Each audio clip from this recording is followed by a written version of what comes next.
Now stay with the fan for this special program.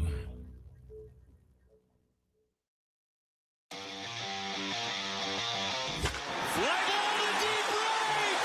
It is way back. Hey, baseball fans, the game is over. Ball game over.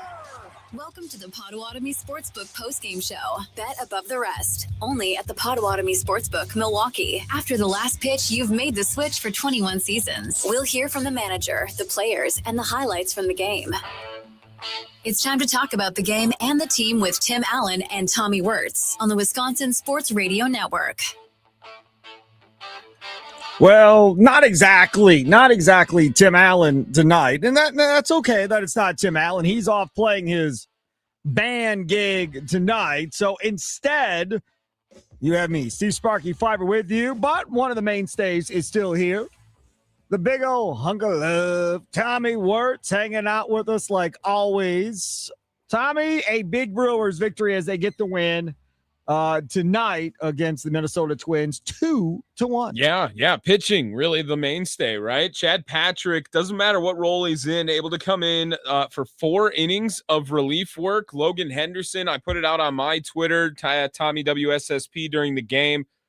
I mean, Logan Henderson's got to stay in this rotation now at this point. And I know you've been a huge fan of him since the beginning of Logan Henderson and how he arrived to the major leagues. Tim is a massive fan of Logan Henderson as well. But it always seemed like his time never was really quite there, and the timing never worked out on him. No longer the case. This guy has to be in that 5-man rotation. He just continues to do it now. Yeah. I mean, we're 4 starts into this year, 5 starts from last year. I mean, it's a huge sample size already. It's not the biggest sample size as far as a career goes by, but what he has done and what other guys have done, it already pushed Chad Patrick to the bullpen, which looks to be a great move. Now Logan Henderson, I think he's just going to be a 1 through 5 guy for the rest of his time in Milwaukee. So let me see if I got this right. I can't say I listen to every minute of every post-game show that you and Tim do. Can't believe that. And then for a while, I mean, you were all about me and Charlie talking about how Chad Patrick's getting screwed in the rotation. He needs to be in the rotation. Yeah. I don't know what more he has to do to stay in the rotation. It feels like Tommy Wortz now is buying into fully him not being in the rotation. Is that what I'm hearing? 2 things can be true. Oh, okay. I am buying into his role in the bullpen. He did get screwed out of being in the starting rotation. Those are 2 things that can be true. I don't know. I guess it depends how you look at it, right? So if you're Pat Murphy and you're Matt Arnold, and I'm telling you right now, this is a combo decision. This is not just Pat Murphy working solo here. Yeah. On deciding what they're going to do. They literally talk about everything. They talk about lineups. They talk about decisions on who's in the bullpen, who's starting, who's closing, all that. All that gets talked about. Now, having said that, if they feel that Brandon Sproat has better stuff that eventually can lead to being a really good pitcher, if they feel like Logan Henderson has better stuff that eventually leads to him being a better pitcher in this rotation, and it comes at the expense of Chad Patrick, who has worked out of the bullpen previously and has done well and does well again tonight, getting his first save in the process, and it saves you from having to get McGill back out there again. They had a rebate up at one point here in this game in case things went wrong for Patrick. They'd probably go get a rebate if they had to, but they didn't want to. And Patrick allows you not to put a rebate into the game. You save Ashby tonight. Again, thank God his arm's going to fall off. I mean, some of these guys you're able to save and make it a two-pitcher start. And if you're Pat Murphy and Matt Arnold, you're ecstatic by that. Regardless of who starts and who finishes, the fact that you got through this with 2 pitchers is really, really good for this bullpen. Well, and the Brewers have that ability with multiple arms in this bullpen, right? It's not just Chad Patrick.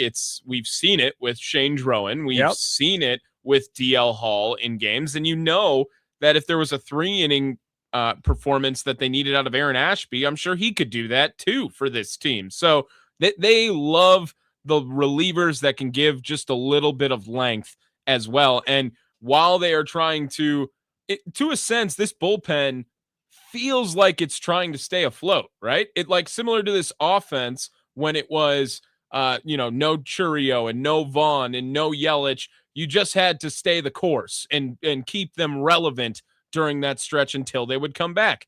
Well, this bullpen is figuring it out with Abner Uribe and Trevor McGill still. So they're not injured, but they're still trying to figure out what roles they want for those guys.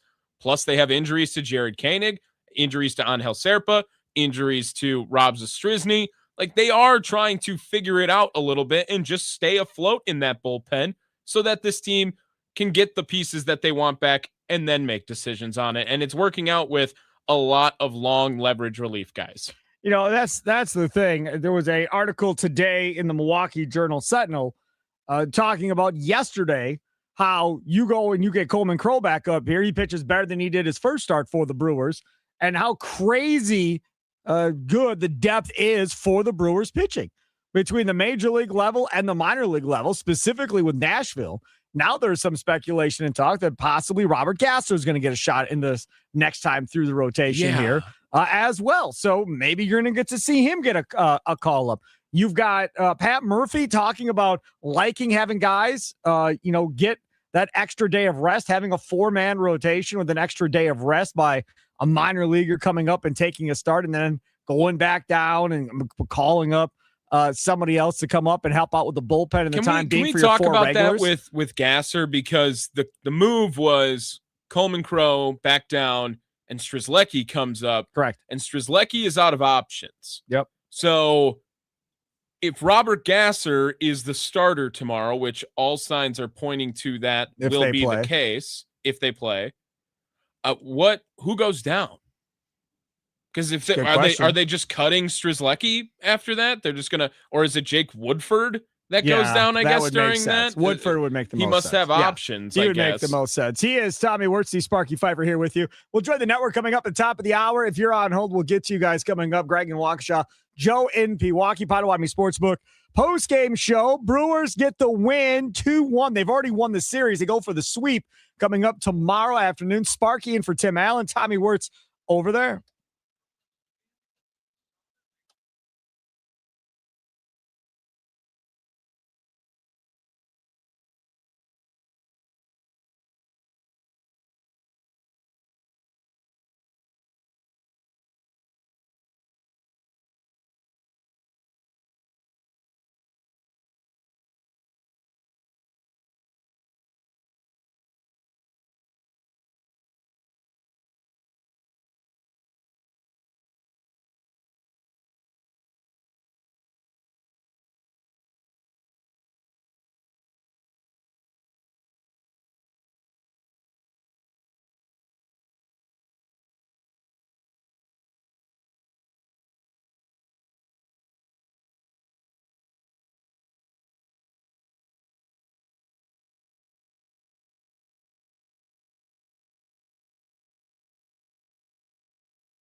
To get strikeouts. There goes Churio, deep left field. This is way back, and it is gone. The Brewers take the lead on a solo homer from Jackson Churio, his first of the year.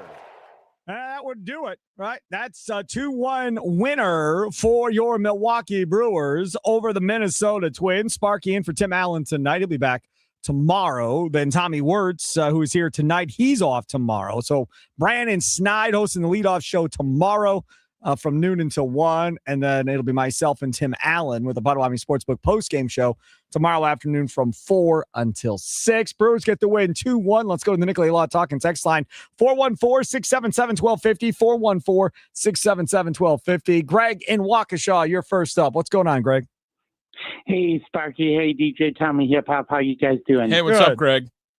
Good. Hey, I just want to say, ask quickly a question. So I heard the Twins announcers bragging on the Brewers last night and tonight that the Brewers hitters just don't know when to stop. They hit after hit after hit after hit.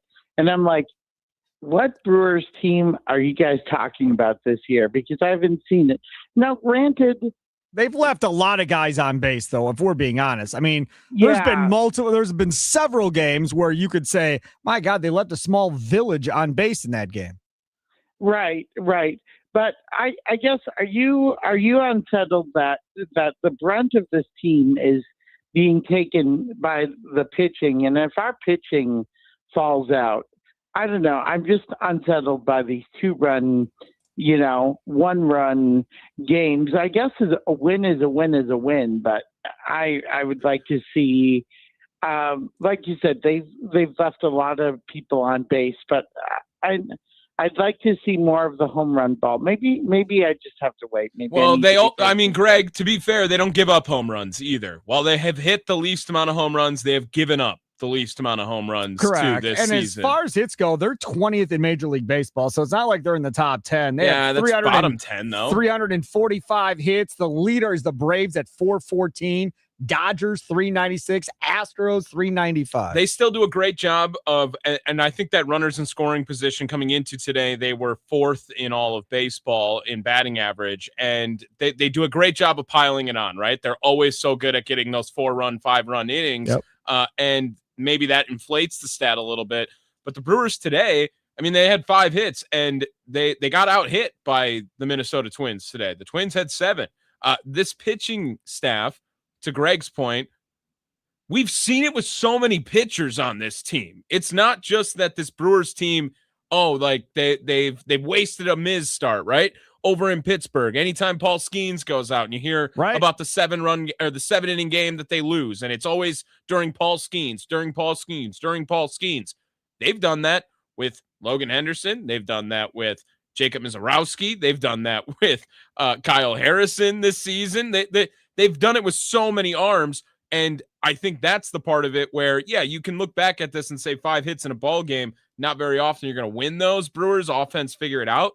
However, I am becoming more and more confident that this Brewers pitching staff might be one of the best in baseball. Well, the Twins did not get their guys in when they had to. Henderson multiple times working out of jams in that game was very impressive. Joe in Pewaukee, you're next on the Potawatomi Sportsbook postgame show with me, Steve Sparky, Fifer, and Tommy Wortz. What's up, Joe? What's going on, fellas? How you doing? Joe. Spark, I got to ask you a question. Why do they call you Steve Sparky Fifer? I've been listening to the show since I made the switch from the old station, but I got to hear. I got nicknamed Sparky by Steve the Homer True back in 1999 as my nickname. And back then on the radio station where we were at, producers weren't allowed to talk on the air. So I was technically like Sparky number 5, I want to say, because he didn't want people knowing that the producers kept leaving, and why they were leaving was he kept getting them better jobs elsewhere. So I came in, he's like, you have a nickname you like? I said, nope. He's like, okay, you're Sparky number 5 then. Okay, fine. Sounds good. I hated it. I told him, don't ever call me that in public. No, don't do it. Then when I took the job at AM 1250 to start this station in Milwaukee, not on the network, but in Milwaukee, in January of 2005, I came in as a producer of the afternoon show and I did sports updates. I used it because by the time I left that station, I was his main fill-in host, filling in for him. Plus, I had a Sunday night show I was doing and so forth. So I kind of grew and made a brand out of it. And then I kept it. And he called me right away. He's like, I thought you hate that name. I was like, yeah, but you helped me build a brand over there. So I got to keep it now. So that's how it all played out. All right, Sparky. Well, thanks for story time. But around here, Tim Allen and I know you're hosting, but we like to spark the Kush.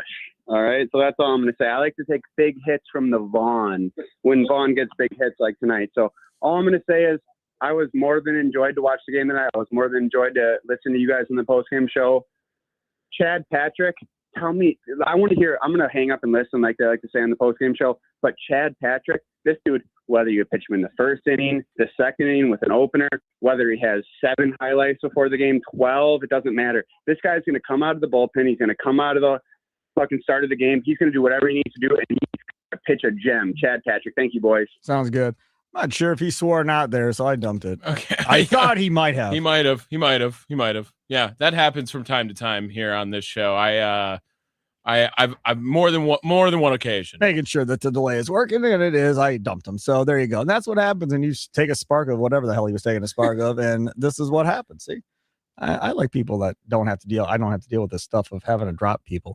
All right, so that'll do it right away for the first 20 minutes. Now we join the network coming up here out of the top of the hour. We're on till 11 o'clock tonight. So plenty of time if you want to come join us, talk about a Brewers victory 2-1 for the Milwaukee Brewers. And again, we'll go inside the box score, play some highlights. We'll hear from Pat Murphy. We'll hear from Chad Patrick. All of that coming up straight ahead. And Brewers are playing some good baseball here. I mean, you have the winning streak. Yes, the winning streak should still be going, if Uribe doesn't blow that game. But they have been playing some really good baseball at this point. and the Cubs lost. And they lost. They did. Mm-hmm. And you get the Cubs starting on Monday at Wrigley for 3 night games. Very, very weird 3 night games during the week at Wrigley. That'll do it for this hour. We'll come back to the network coming up next here on the Potawatomi Sportsbook postgame show. Brewers win 2-1.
fans, the game is over. Welcome to the Potawatomi Sportsbook postgame show. Bet above the rest. Only at the Potawatomi Sportsbook, Milwaukee. After the last pitch, you've made the switch for 21 seasons. We'll hear from the manager, the players, and the highlights from the game. It's time to talk about the game and the team with Tim Allen and Tommy Wortz on the Wisconsin Sports Radio Network. All right, here we go. The Brewers get the victory, already win the series. That is correct. Already win the series over the Minnesota Twins with a 2-1 victory. All about pitching tonight. It's all about the pitchers tonight for the Milwaukee Brewers in the Twin Cities. Henderson and Patrick get the job done for the crew tonight. It's Steve Sparky Fifer in for the franchise Tim Allen. He's off playing a band gig. It looked like, based on the video, if you want to go back and look at the video yourself at WI Sports Radio on X, you can go back and look. It looked like he played a gig in somebody's backyard. I was going to say, that was definitely like Backyard Brawl 8 he was playing at, right? I mean, they must have paid him to come play a birthday party or something. I was thinking the same thing when I saw it. I was wondering if there was going to be a guy getting slammed through like barbed wire in someone's backyard. It's exactly what it looked like. Let me get a couple of texts in here on the Nicolay Law Talking text line, 414-677-1250 if you want to be a part of the show. From the 262, the pitches we miss are right over the plate. Something needs to be done, whether we hang on to win here or not. Offense needs a spark. It's like these junk hitters are dragging down hitters like Sal Frelick. Okay, here we go again. What is it with me? I come on a show and people want to trash Sal Frelick. What is the deal with that? The Brewers had 5 hits in the game, but they had 8 guys in scoring position. They were 1 for 8 with runners in scoring position tonight. The Minnesota Twins had 7 hits. They also had 8 guys in scoring position. They were 0 for 8. So combined between the two teams tonight, they were 1 for 16 with runners in scoring position tonight. This wasn't necessarily a Brewers problem per se. This was the dude just pitched well. Frelick just pitched well tonight. Plain and simple. He just did. And he's a young pitcher that I'm sure will be in the Twins rotation for a while to come, kind of going forward. Toma kid. Yeah, I mean, I think they just pitched well. And again, when you are a good organization and a good team, what happens? You figure out a way to win. And not every game you're going to get 6 to 8 runs. Sometimes you're going to have to win 1-0. Sometimes it's 2-1, 3-2. But you have to figure out how to score more runs than the other team. It's not rocket science. It's real easy to understand. They did that, and now we're banging on them because they didn't score more than 2 runs. Can't we just be happy with the victory tonight and be like, hey, all right, we got the first 2 in the series. Tomorrow, cherry on top of the Sunday, if they can get a sweep. And again, there's storms forecasted, so it doesn't look like that game will probably be played. But we'll have to wait and see what happens. But even if it doesn't get played, this is what you do. You go on the road, you take 2 out of 3, worst case, or 2 out of 2, and then you go to Wrigley for a huge 3-game set on Monday. And Tommy said the Cubs lost today, so you gained a full game on the Cubs for first place. Now you put yourself in a position to be in first place in this division by the time you go to bed on Wednesday. Yeah, and I will say that they lose Christian Yelich again. Like that definitely threw a wrench into trying to get this offense back and jump started. The freest bet of the entire day was the under of 8.5. There's no way a lineup with Blake Perkins and Joey Ortiz was going to get to 8.5. There was no way the over of 9 was going to hit. No matter what team they play for. No matter what team they play for. Nope. If Blake Perkins is in the lineup, take the under on that. 8.5 was a crazy number, and it ends up not even coming close with 3. But I will say that I agree with you, Spark, where I don't necessarily come through this game finding ways to nitpick at the offense. I am more impressed with the pitching performance, and that's where a lot of people come in here also on the text line. Muzzy here. Wow, another pitching masterclass. Logan Henderson was great, but man, watching Chad Patrick uncork the bottle on his stuff and letting it rip is amazing. Really enjoy seeing him come out of the pen. Churio with the bomb too. We'll get to go inside the box score here in just a few minutes. But Chad Patrick, again, and Logan Henderson did their thing. Patrick, 4 innings, a hit, no runs, no walks, 3 strikeouts. His ERA is now 2.75, gets his first career save as well today. Henderson on the start. He's now 1-1, 5 innings, 6 hits, 1 run, 1 walk, 7 Ks that run on that 1 home run to right field. 3.5 ERA for Henderson, who I don't want to step out too far, but I think is now going to be a mainstay in this rotation, potentially going forward. I don't think that's crazy at all. I think he has to. I mean, we can build one. We can build one by the end of the show, and I would love that on the text line too. 414-677-1250, the Nicolay Law Talking text line. Text in your starting 5, because I think there are pretty much 3 non-negotiables in Miz, Harrison, and Henderson now. Right. I think after that, you can mix it up a little bit. If you want to say you would rather see Chad Patrick, you can. Quinn Priester will probably talk about at some point during this show, because things are not going well with that rehab. I blame it on the uniform. So you didn't like those? You didn't like that? Brutal. I would have totally thought you would have liked those. And Brandon Woodruff, you can plan on having him back if you'd like, but Logan Henderson, for the time being, absolutely needs to be a part of this rotation. I think for this Brewers team, he just continues to shine in. He looks very poised. He got out of a lot of traffic today. That was one of the main complaints with Chad Patrick when he was going on, with the amount of traffic he would always play with, base runners, walks, hits, whatever it was, and he was able to find his way out of it a few times. Henderson has better stuff to find his way out of it, and can get the strikeout at the same time too. Had another big day in the K column as well. Brewers get the win 2-1. Thanks for checking us out. The Potawatomi Sportsbook postgame show. Sparky in for Tim Allen. Tommy Wortz, other side of the glass, like always. Brad in Milwaukee. You're next on the Nicolay Law Talking text line. What's up, Brad? Hey, guys. How's it going? Good. Just a couple things. You guys missed Freddie. He was one of my favorites. And when are these younger kids going to get called up, like Made and all these young prospects? 2027 probably at some, well, I would say Made is probably in 27 at some point next year. Fisher potentially at some point in 27 or early 28. Okay. So we still have a year or two. Yeah, right. Yeah, well, we did have a text come in that asked, Tommy, how much longer do we let Fluffy Ortiz continue to start at shortstop? Is Pratt still hitting better at AAA? If you missed this from Cooper Pratt today. Now the 1-1. And he hits a high drive, deep left center field. Long run, Bateman back in the alley. That ball is gone! Cooper Pratt has homered again. His second of the series. A 3-run shot, and the Sounds lead 11-0. Cooper Pratt's been on a heater lately, Spark, and I'm getting nervous. Like, we had a really good line of June 1st. Wendy's gonna taste good, man. I'm just saying.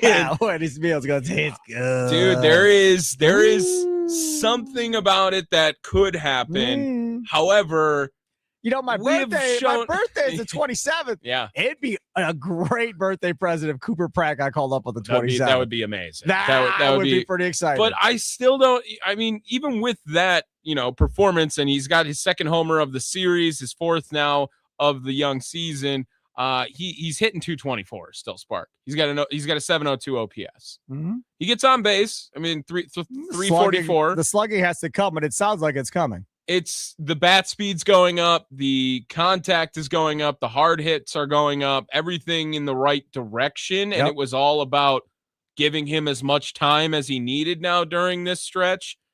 And he's kind of figuring it out since the contract has popped in, it feels like. And speaking of the young guys, Made had 2 homers tonight. Fisher hit a gigantic home run.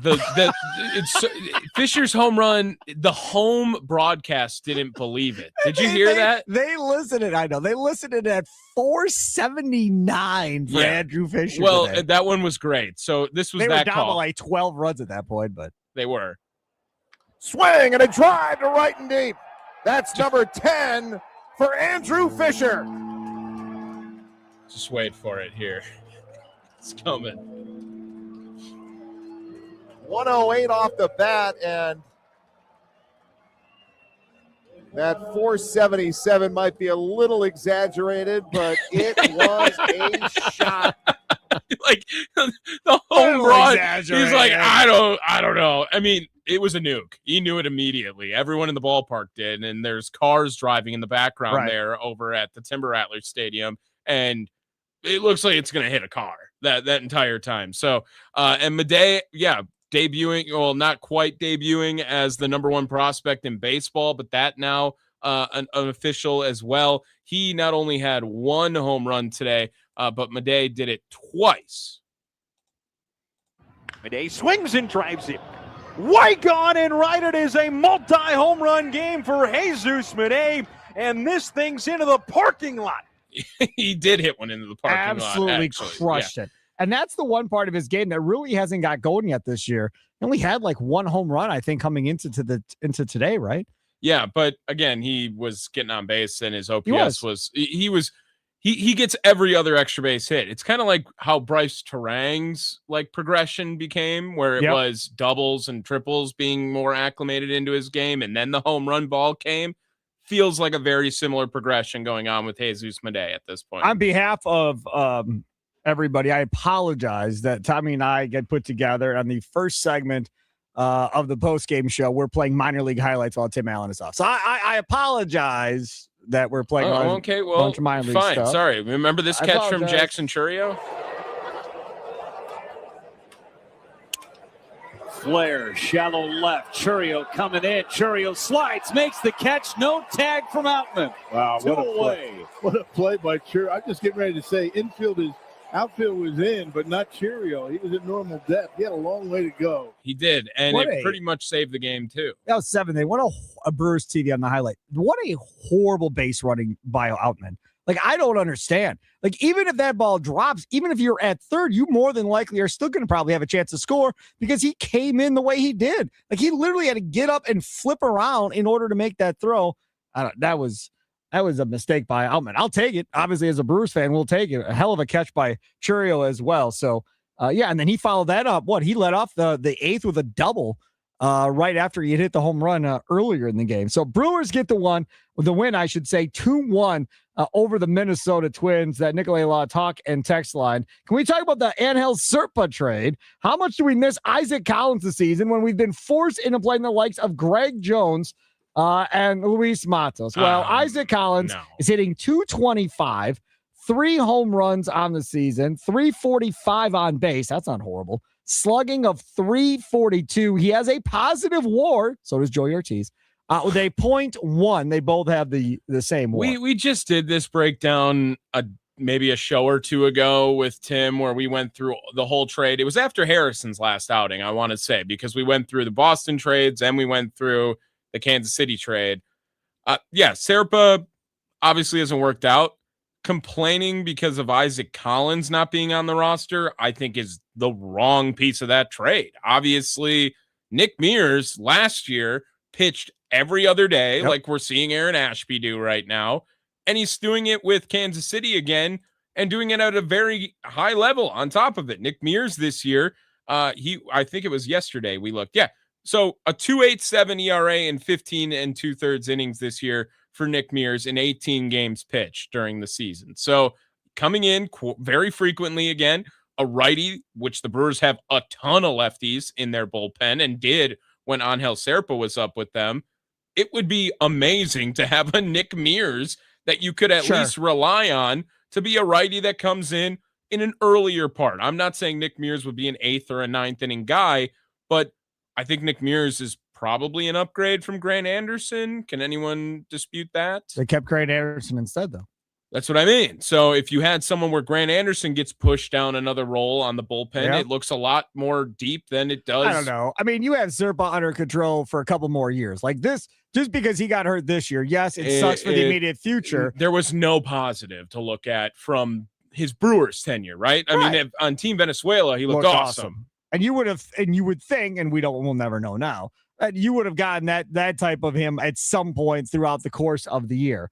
But again, even with his struggles, whatever you want to call it, I don't know, man. Like, I don't remember anybody calling in like they do for Joey Ortiz and Greg Jones and the rest of them going, oh my God, he's awful, get rid of him. Like, we were never to that point with Serpa with the Milwaukee Brewers this year. And again, I mean, overall, oh my God, Isaac Collins. Isaac Collins had that kid and was never the same after that last year. He just wasn't. And then, oh my gosh, I can't believe Caleb Durbin they traded. Yeah, again. And they made out, they fleeced them. I mean, it was horrible. The job that they pulled over on Boston there. It really is the job they did there. So overall, you want to nitpick on certain things to be mad about something. Go ahead, nitpick on certain things to be mad about something. Right now, this Brewers team is cooking. They've already got 2 games in this series, and then they get the Cubs at Wrigley on Monday. The 262, our first starting 5 prediction here. Ms. Harrison Henderson Sprout, and his surprise hot take move is Ashby at the 5. Have you seen Aaron Ashby this year? They need Aaron Ashby to be in that bullpen.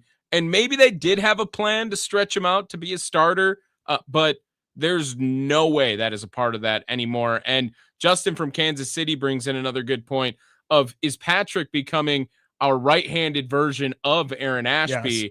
Yeah, I think he will. I think that's another guy that we'll see pitch in the 6th inning in some games. We could see him pitch in the 9th inning of some games this year for the rest of the year.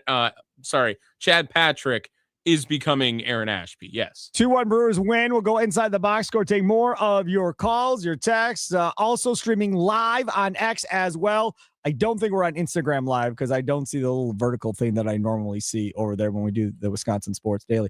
Are we on X and YouTube only? Is that where we're at right now? And Facebook. And Facebook as well on the Fan Milwaukee Facebook page. That one I can never tell. Oh, yes, I can. I can see a like there from Facebook. There you go.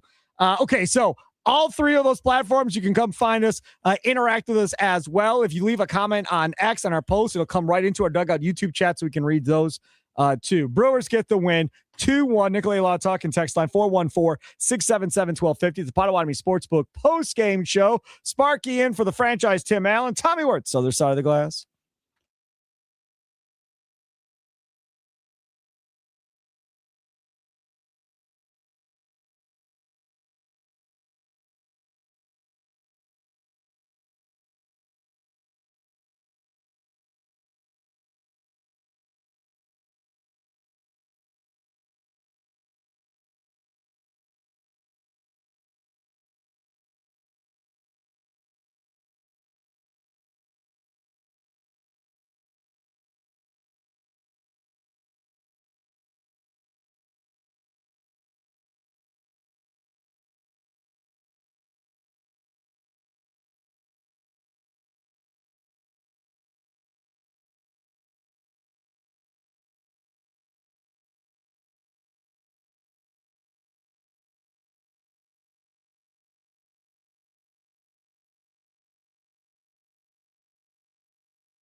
Rengifo to third, onto the glove of Lewis.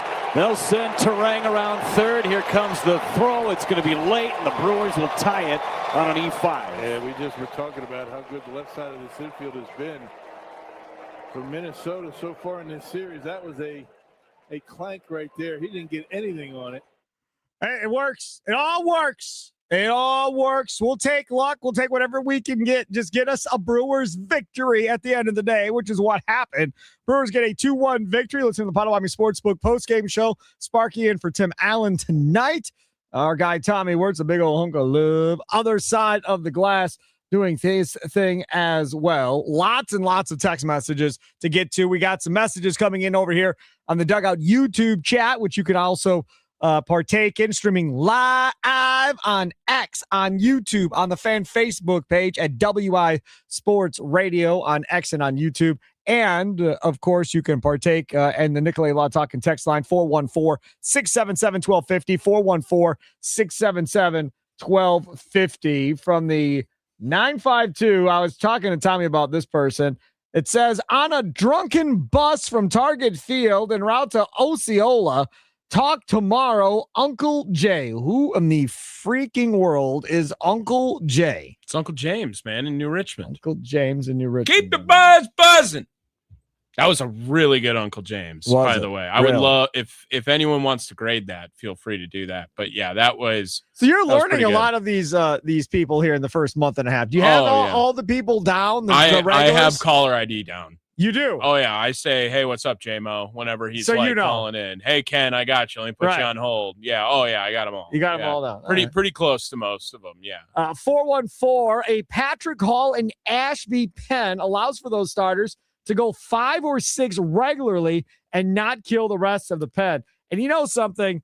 I don't know how many teams around baseball have that luxury that we're talking about here. There's just not many, man. And you talk about the Cubs who they're going to get on Monday. Cubs, by the way, lost tonight. Yeehaw. Besides that, they got 9-10 guys that have been hurt at some point or done still from their pitching standpoint for the Chicago Cubs. And to their credit, their offense has helped to carry them. Ibinaga's pitched out of his mind so far this year. That's until they trade for Freddie.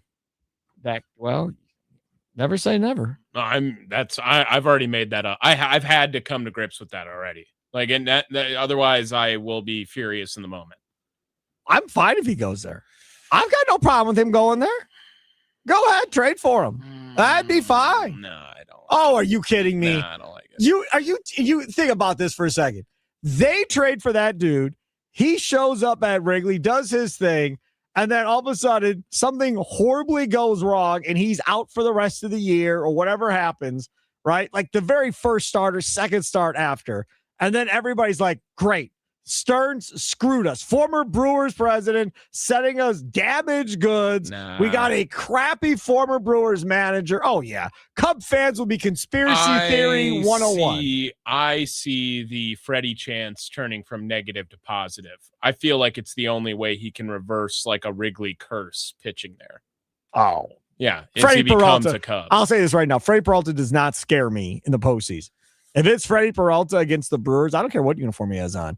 I'm fine with our offense against him. I am. I am more than fine. Freddie Peralta, again, super nice guy. Love being here. All of that. I have nothing against him. But if we're talking about like what he is, he's a 2 on a championship caliber team. And the Mets are paying him like he's a damn 1. And well, they're not even paying him yet. Well, no, I mean, technically. The but next eventually, team's going to be the next paying him. Somebody's going to pay him. But he's not a 1. He's just not. So I want to address this one here from Sushana Trana. I don't know what that is. Sounds like that would be right from the YouTube chat. I think we should take notes from the Dodgers last year and save Woody as much as possible for the end of the season. It's great to see the young guys excel, but in the postseason, we need experience. So my first thought is, I know Woody's arm, like we're expecting that at the end of the month. I still need to see that before I have any sort of plan for Woody down the road. I feel like I love Brandon Woodruff. I'm rooting for Brandon Woodruff. What I saw last time around, him not being injured and his arm was just gone, that felt like a concern. That felt like a problem during that stretch. On top of that, I don't have a scenario in my mind where I see Brandon Woodruff starting game 1 or game 2 as of today in a postseason series. If he's healthy, he's starting game 1 or game 2. Well, he's not starting game 1. That's guaranteed. It's guaranteed. Well, Miz is starting game 1, guaranteed. Okay, fine. Right. If Miz is healthy and everything is going according to plan, sure, fine. I'll give you that. But I just don't see how Brandon Woodruff isn't starting game 2 then. But regardless of all that, I'll just say this. My thoughts on him are the same as they are on Christian Yelich. And I filled in. We did a special Wisconsin Sports Daily this morning from 7 to 9 a.m. Had some technical issues with Garbini and on golf. So Charlie Usen and I did a special Wisconsin Sports Daily. And we were talking about Christian Yelich. And guys, girls, there's no way I'm playing that guy until I think he's 100% or as close to 100% as possible. And that means he goes back on the IL, then he goes back on the IL. But there is no reason to play this game of, well, we'll play him a game and then he's going to have 4 or 5 days off. Then we'll play him a game and then he's going to have 4 or 5 days off. Just be done. Like when they said back soreness the next day, I literally told Charlie, I'm like, well, no big deal. Like he hasn't swung a bat in how long or whatever the case may be. He hasn't been in a game. They didn't send him on a rehab assignment. They put him right back out there to go play. So that kind of makes sense. If you don't use muscles for a certain amount of time, maybe that's what it is. Who knows? And then he still hasn't been out there since then. So all you need Yelich for is what? September and the playoffs. That's it. This team can win this division without Christian Yelich. They absolutely most certainly can, especially if you replace Ortiz or whoever is at third base with a legitimate bat. If you do that, you don't need Yelich to do that. You will need Yelich to try to go win a World Series once you get to that part of the year. You absolutely must have him. If you don't have him, I don't know if it's even possible. But you definitely need him to be there in those moments. So if he doesn't play a lot for the first 4 months of the year, I don't think I really care all that much. I just need him healthy and going and fresh when we get to August and September. Imagine this. He hasn't played much all year, and now he's got fresh legs. Everything's ready to roll. He's fresher than anybody on the roster, and he just goes on a tear to end the year. So you're saying you don't need Yelich to win the division. Nope. You need him for a stretch run in the postseason, though? Correct. Yeah, end of September. But he's never showed up in the postseason. I'm well aware. I am well aware of his numbers. I completely get it. But there is something that goes along with Christian Yelich's name, and especially if he's playing well in September going the postseason, you're going to attack that lineup differently with Christian Yelich in it than if he's not in it. With all due respect to your boy Jake Bowers, I just don't think pitchers look at him the same way as they look at Christian Yelich. False. And it's completely false. No, Tommy, What do you mean? It's based on name and name alone. Jake Bowers has been getting intentionally walked in the first inning of baseball games this year. What do you mean? But that speaks to what else was in that lineup at that point. No. Yes. But now, with what else is now going on in this lineup, and again, if you add a Cooper Pratt over Ortiz, or if you go get a real third baseman to fill out the rest of the year, and this lineup gets deeper, again, I don't think you have to have Yelich, but at the end of the day, I think it makes this lineup far more dangerous on a game in, game out basis. And like Woodruff, if Woodruff doesn't pitch a ton for 4 months, but then comes back, is healthy, and looks like Brandon Woodruff of old, even though he doesn't pitch maybe for the first 4 months all that much, but he's healthy and strong and ready to go going into the postseason, that's really all that matters. And maybe I'm talking from a spoiled Brewers fan standpoint, expecting them to win the division, expecting them to go to the playoffs. Maybe that's what all of this is. But both of those guys, I would treat them with kid gloves, put them into a bubble, whatever, right? Break in case of an emergency when you get to August and September. That's when you're really going to need them. They go out there, Yelich goes out there now and does something horrible and then is gone for the rest of the year because you're trying to force him to play in May. You're going to look awfully stupid. If you go put Brandon Woodruff out there before he's ready and something goes wrong and then he's gone for the year, again, you're going to look kind of dumb because there's no reason to rush anybody at this point when you're sitting here in the middle of May. What are they? Game and a half out now that Cubs lost, Brewers win? Yep. I mean, there's no reason to rush anybody back from injury. Quinn Priester stinks out loud with the Timber Rattlers today. So what? Figure it out. Take your time. On the TV broadcast, Rock is like, it doesn't even matter. It doesn't matter that he got lit up today. All they're trying to do is just make sure how his recovery is tomorrow. Like, it's going to take time for him getting his mechanics on and everything else. It's more about how he feels tomorrow after going out there and throwing the pitches. So Rock wasn't concerned about it. And if he's not concerned about it, I'm not going to be concerned about it. Of course. Because, again, there's no need to rush him back. If he ends up making 3 or 4 starts and then figures it out, fine. Bring him back when you need him. You got to mention something about Jake Bauers. I know my brain can't get off of it. That's what you do. I never should have said this. You know how we've been having this debate of should you pay Bryce Terang or should you pay William Contreras? I'm not paying him. Don't even ask me. I'm not saying that. But this year, William Contreras, widely a top 2 player on this Brewer team. Yeah. Yeah. Right. I would, top 3 if you go Miz, Terang, and him in some order, right? Yeah, I guess. Yeah. Okay. All right. Yeah. Jake Bauers is 0.1 less WAR this far in this season than William Contreras in 3 less games played. Good. By the way, Bauers hitting 275, has an 830 OPS. That's second on the team this year. Also leads the team in home runs on a team that does not hit home runs. I get that point of it too, but he's got a 17 game on base streak going. He's got a 7-game hitting streak going. You need to start taking him more seriously. Okay, so this is my thought. You need to start taking him more seriously. Here's my thought. Okay. I don't need him and Vaughn. So why? I don't need. Well, unless one of them can play in the outfield, okay, or Jake do left. something. Fine, then play him out there. Then put him out there. That's fine. If you're saying yes, put him in left. I'm with you. Put him in left. And then get Mitchell or Frelick the heck out of this lineup until they figure out how to hit and play that cat every day. I don't care if it's a lefty. I don't care if it's a righty. Then Bauers plays every day. Churio plays every day. Figure out the other spot in the outfield between Frelick and Mitchell and go. But if he's not capable of playing in the outfield on days when Vaughn's at first and you want to play Sanchez at DH or whatever, then you got to make a decision. And if the decision is, we're going to keep Bauers at first, and he's going to be our long-term answer, and we're trading Vaughn, so be it. Then that's what you've decided to do. I think you should be able to put both of them in the lineup. Yes. Fine. Yeah. Vinny Rottino was just on 9 to noon this week, and it's something that was very weird. And maybe Vinny just absolutely just blanked and just forgot when they asked him. Because the question was, in your opinion, right, that's all it can be, what's Pat Murphy's perfect lineup? Right? Like, if he had his perfect lineup of how it would lay out, he didn't mention Christian Yelich. He had Jake Bauers as the designated hitter in that perfect lineup. And he had David Hamilton at third base in that perfect lineup with Joey Ortiz at shortstop. Do you know, I think it was as of yesterday, the Brewers are 14-3 in games in which David Hamilton gets a hit. Ooh, good stat.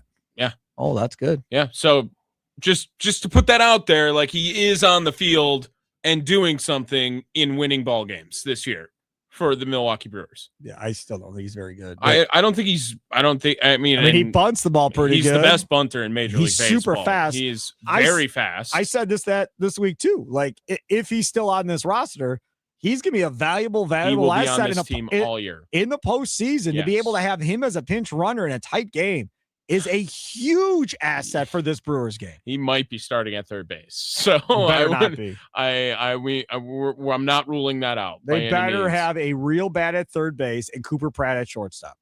Like, if you're serious about trying to win something, those have to be the two moves. The move at the deadline has to be to get a real third baseman with some pop and can hit above his weight. And Cooper Pratt is your shortstop. What if Cooper Pratt was trade bait for it? No.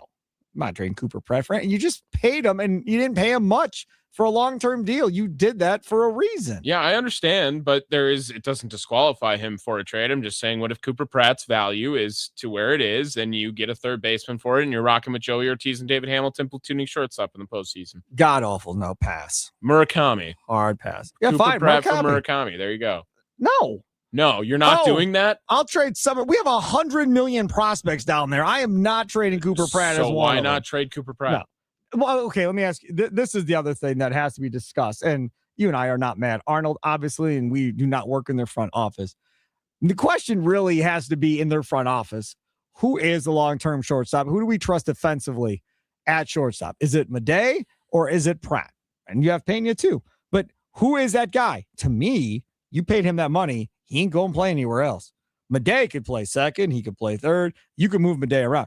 Pratt's going to probably be shortstop. So if the answer is Cooper Pratt's my shortstop going forward, fine. Then Cooper Pratt stays and he's not getting traded. Then figure out what Madej is. Now, my response to this is simple.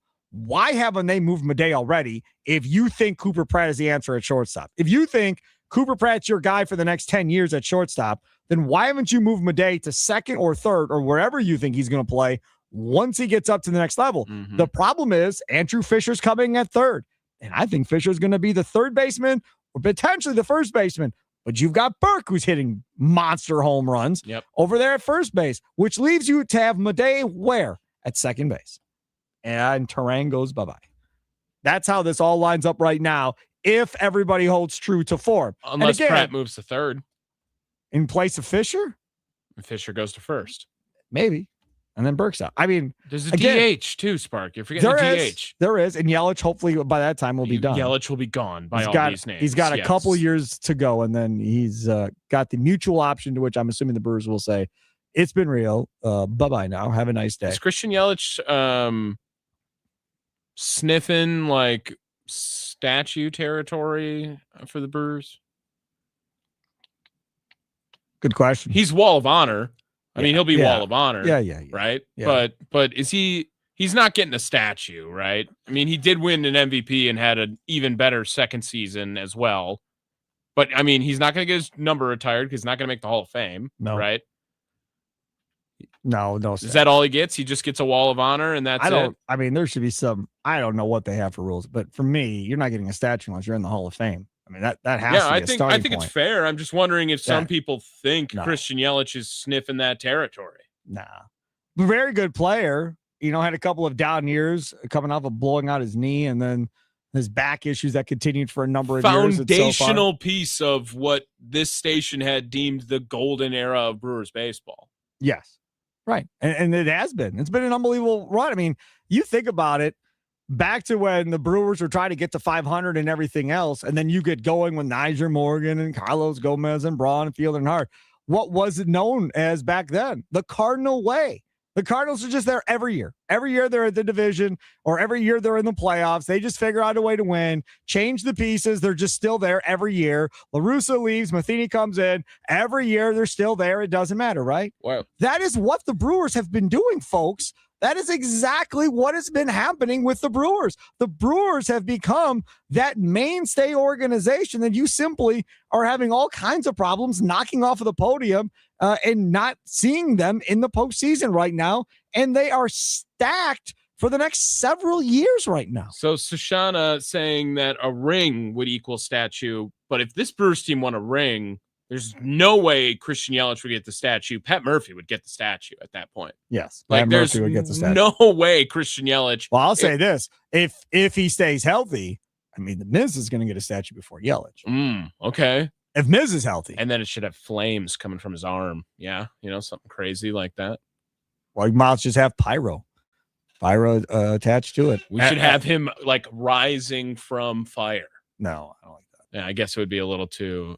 Yeah, no, I don't messaging. Like no. But 2-1 Brewers get the win tonight over the Minnesota Twins. No idea where this show is going. I feel like we've had no direction for the first part of this show. That's this show every day. I know. Every day. I like more the structure. People love it. That's fine. I'm just saying I prefer more structure. We'll come back with more of your text messages. Got plenty of them to get to. Still time for you if you want to hop on the phones and hop in. I know I'm not Tim Allen, but we're here to take your calls. Talk about this Brewers game. If you want to talk about anything other than the game specific about the minor leagues, Tommy is a wizard on that, even though he and I don't agree on everything. We're both pretty knowledgeable on it. So if you want to talk about that, if you want to talk about the future of this team, what you would like to see done with the Brewers, all of that wide open for you. And Tommy wanted to know, what is your starting five in this pitching rotation look like for the rest of the year in your mind? What should be the starting five of this rotation? Nikolay Law talking text line 414-677-1250, 414-677-1250.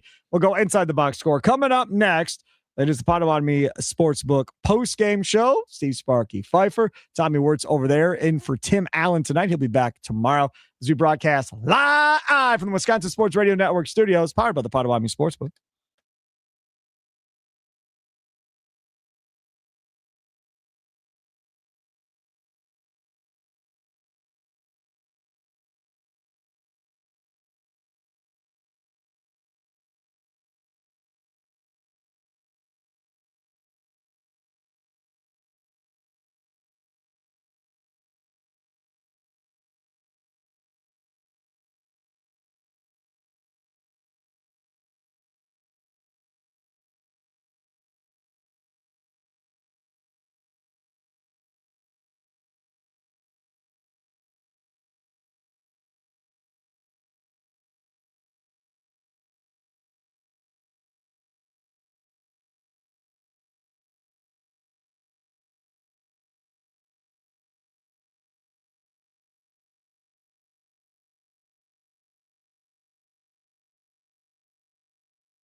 Welcome back. Potawatomi Sportsbook postgame show. See Sparky, Fifer, Tommy Wortz hanging out other side of the glass. Brewers get the win, 2-1. Brewers win. They take the series. Game 3 tomorrow if it happens. It looks like some severe weather, some chances, some hail throughout the day tomorrow as well, especially in the morning. You go on AccuWeather. I was looking at that. It says storms through Monday in Minneapolis. So, again, Rami Makloff will tell you more than anybody else because he ran a campaign when he did afternoons on Score North in Minneapolis to put a roof on it. And the Twins organization, if memory serves correct, agreed with Rami and tried to put a roof on it. And the city, I believe Minneapolis, didn't want to flip the bill to put a roof on it on top of all the other money they were spending on the stadium. We've had this conversation yesterday after game 1. It's one of my favorite places to watch a baseball game, though. I've never been, and I literally said today when we were watching the game, I was like, that would be a cool stadium to go check out. I just don't want to drive all that way and then have it get rained out and then come all the way home and not get to see anything. We did a come-along trip years ago, Tim and I, to the Metrodome to see Brewers and Twins, and that was the one game where Prince Fielder had the inside the park home run. Oh, you were there? We were there for that one. Oh, that's awesome. That's great. Yeah, that's awesome. The trip was not awesome, but that was a fun part of the game. Well, we don't need to revisit it all, but just for your sake, what's your favorite visiting ballpark you've ever been to? Oh. Whether it's Brewers were or were not playing, right, just in general. Yeah, Cincinnati. I love that stadium. Really? I love the Reds Hall of Fame going through that. I love the stadium. The town is super cool. I really like Cincinnati. Do you judge a ballpark by the food ever? No. I don't either. Because I don't care enough about food to judge it by food. It's just ballpark food, right? You always know there's going to be hot dogs, there's going to be brats, there's going to be nachos. Yeah, but just like in general, I don't care about food nearly as much as probably most people. To me, you could say, oh, hey, let's go out and have this fancy dinner. And you will quickly find out that I am not comfortable in that scenario. You don't have a restaurant you enjoy going to? Yeah, Wendy's. Oh, yeah. Yeah. Fair point. Fair point. Yeah. I mean, for sure. Just get some chili and you're good. If we're talking about some fancy restaurant, white tablecloth stuff. Yeah. No, not for you. Pass. You don't like a good steak? I do, but I can make an okay steak at home as well. Right. And some of these places that charge a crazy amount of money for steak, it's kind of mediocre and you're paying for the name on the restaurant and so forth. And these other places that may not pay, may not, be known necessarily and don't have the marketing budget, have some pretty good steak after all, and it's not as expensive as these other places. Yeah. Right. And I agree. I can make a pretty good steak at home and would just go ahead and do that whenever I want one. But sometimes you're going there just because you can't make a Wagyu, right? Or something along those lines. Fancy restaurants, if I was going to say, okay, one that I really like going to would probably be Ishnala in the Dells. Oh, yeah, Ishnala. Yeah, I've heard of that. I've never been, but I've heard of it. Yeah, I like going there. That's a really cool You like place. a good steak tartare, right? Nope. No, you're making fun of me, and that's okay. We went out to some dinner with certain people. Escargot, right? And I would just sat there and was like, no. I would love all to these see appetizers came out. I was like, I'm not eating any of this. Y'all can eat it up. I need someone to bring you a cannibal sandwich. Absolutely not. Oh my god. No chance I'm eating that. Oh, that'd be hilarious. I know what that is, and that's disgusting. I'm not eating a little bit of salt and pepper, an No. onion, some You raw eat that? meat. I mean, I'd try it and I've had it. It's good. You have. I wouldn't order it. I've tried it, but it's fine. Yeah, no. I'm not very picky. Look at how big I am. I'll eat any food. It doesn't matter. You're to not me. that big. I also I eat anything. It doesn't matter to me, whatever it is. Yeah, I'll try it. No. You do on this day at all ever? Yeah, usually last segment of the show though. Well, there's one here. 920. On this day last year, Brewers lost to the Twins 3-0. Patrick received the loss, and the Brewers were 21-24. Today, the Brewers win. Patrick with a save, and they're at 26-17. So far, this has been a great start to the year. Let's keep the faith. We're in for a fun summer. That's great perspective. They're 3 games under 500 last year at this point, and they finished with the best record in baseball? I mean, that is crazy to think of the run they got on. And again, they've done a lot of this without their entire roster being healthy at this point. It's not like they've been blessed with a lot of great health and, well, everybody else is hurt and the Brewers are healthy. That's why they got the record they have. That's absolutely has not been the case at all. I've been teasing this inside the box score. I guess that's going to be hour number 2, probably latest ever for inside the box score on this show. Latest it's ever been whenever I've done the show. Brewers get the win 2-1. Henderson with the win and Patrick with the save. Back with more coming up next here on the Wisconsin Sports Radio Network.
Welcome to the Potawatomi Sportsbook postgame show. Bet above the rest. Only at the Potawatomi Sportsbook, Milwaukee. After the last pitch, you've made the switch for 21 seasons. We'll hear from the manager, the players, and the highlights from the game. It's time to talk about the game and the team with Tim Allen and Tommy Wortz on the Wisconsin Sports Radio Network.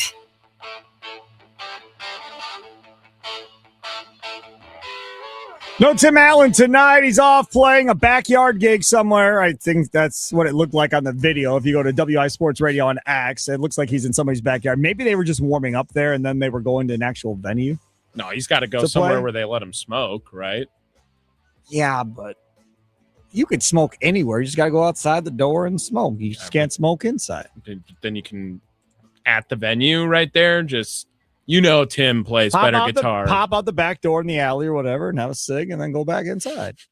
I mean, I've witnessed him do it a lot. Well, I mean, I'm not too worried. He'll figure out a way. He will find a way. You were in spring training with him. He's going to find a way to have the cigs. A way. Yes, 100%. He will find a way. So Sparky with you. Tim Allen back tomorrow. It'll be Tim Allen and me coming up tomorrow. Brandon Snide hosting the leadoff show tomorrow from noon until 1. Tommy Wortz, in the process of moving, took the day off to finish said moving and was doing the moving a large part of today as well. To be honest, I took this day off before the season even started, remember? Yeah. And then it just so happened to land on a very perfect timing of, going to move.